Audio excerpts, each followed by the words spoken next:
In the early morning hours of April 18, 2016, the city of Midlothian, Texas, was completely quiet.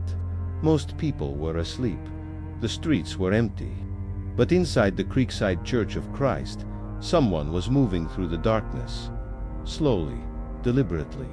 At 3:50 a.m., surveillance cameras captured a figure dressed in tactical police gear, helmet, vest, gloves.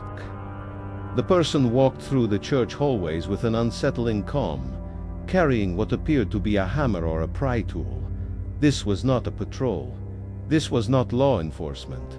And just over an hour later, fitness instructor Missy Bevers would be found brutally murdered inside the church.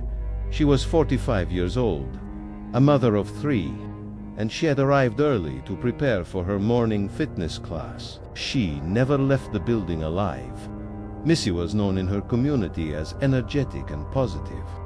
She taught early morning camp gladiator classes and often posted motivational messages online. That morning, the class was scheduled for 5 a.m. because of rain. The session had been moved indoors to the church.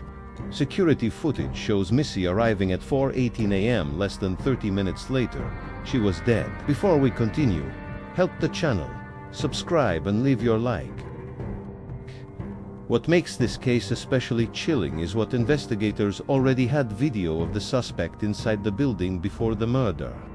The figure wanders through hallways, opens doors, checks rooms.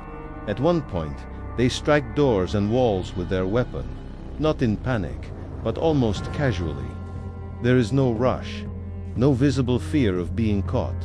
The body language has been described as confident, even rehearsed. Yet despite this footage, no arrest has ever been made. Investigators quickly questioned whether Missy was the intended target. Nothing of value was stolen. The church showed no signs of forced entry before the suspect arrived, and the attacker didn't flee immediately after the killing. This suggested something personal. Attention soon turned to Missy's personal life. At the time of her death, she was involved in an extramarital relationship. Her husband, Brandon Bevers, was out of town on a fishing trip when the murder occurred. Police confirmed his alibi. Still, the revelation raised questions. Who knew Missy's schedule? Who knew she would be alone that morning? Another theory focused on the disguise itself.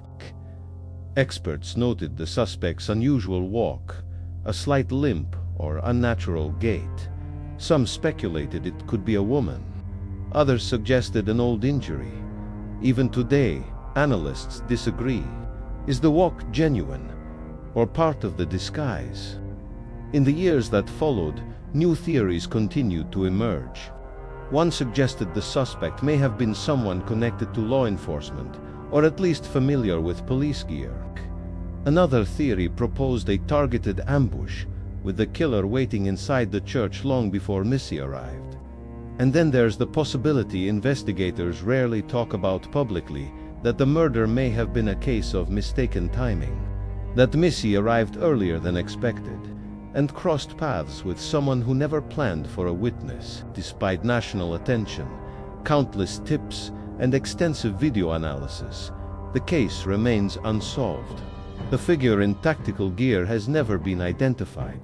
The weapon was never recovered, and no clear motive has been proven. Today, the murder of Missy Bevers remains one of the most disturbing, unsolved cases in modern true crime. Because the killer didn't hide, didn't rush, didn't panic. They walked calmly through a place meant for peace and vanished without a trace. Thank you for watching Cold Case, 5 minutes. Subscribe and leave your like. Stay curious, and remember, every mystery deserves to be remembered.